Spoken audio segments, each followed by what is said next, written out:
उद्योग मंत्री उदय सामंत हे चाकणमध्ये दाखल झाले। उदय सामंतांनी चाकणमध्ये दाखल होताच सकाळीच एमआयडीसीच्या कामाचा आढावा घेतलाय। दुपारी 2 वाजता उपमुख्यमंत्री एकनाथ शिंदे हे चाकणमध्ये दाखल होणार आहेत। उदय सामंत हे चाकणमध्ये दाखल झाले। आज उपमुख्यमंत्री सुद्धा दाखल होत आहेत। मात्र त्याआधीच सामंतांनी सकाळी चाकणमध्ये दाखल होताच एमआयडीसीच्या परिस्थितीचा कामाचा आढावा घेतलाय।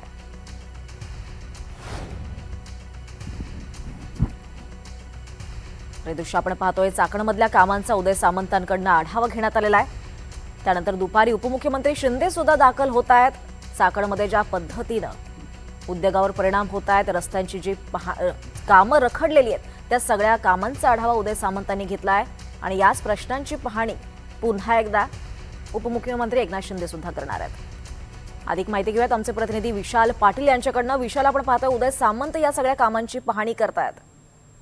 नक्कीच चाकण एमआयडीसी मध्ये रस्त्यांचा प्रश्न जो आहे हा ऐरणीवरती आला होता आणि कशा पद्धतीनं उद्योजकांना त्रास होतोय हा प्रश्न प्रामुख्यानं आला आणि मोठी टीका ही होऊ लागली। उद्योगमंत्री उदय सामंत हे चाकण एमआयडीसी या परिसरामध्ये आहेत, त्या ठिकाणी सगळा आढावा हा सातत्यानं अधिकाऱ्यांकडून घेतला जातोय। बैठका याच्या आधी सुद्धा झाल्या होत्या आणि आज उपमुख्यमंत्री एकनाथ शिंदे हे 2 वाजता चाकणमध्ये दाखल होणार आहेत आणि त्यांच्याकडनं सुद्धा या सगळ्या परिस्थितीचा आढावा घेऊन नेमक्या सुधारणा काय केल्या पाहिजेत आणि त्याच अनुषंगानं त्या पद्धतीच्या सूचना या दिल्या जाऊ शकतात। त्यामुळे एकंदरीत उद्योजकांसोबत हा संवाद कशा पद्धतीनं केला जातो आणि उद्योजकांना काय नेमका विश्वास राज्याचे उपमुख्यमंत्री एकनाथ शिंदे देतात हे पाहणं महत्त्वाचं असणार आहे। नक्कीच विशाल, धन्यवाद सविस्तर माहितीसाठी।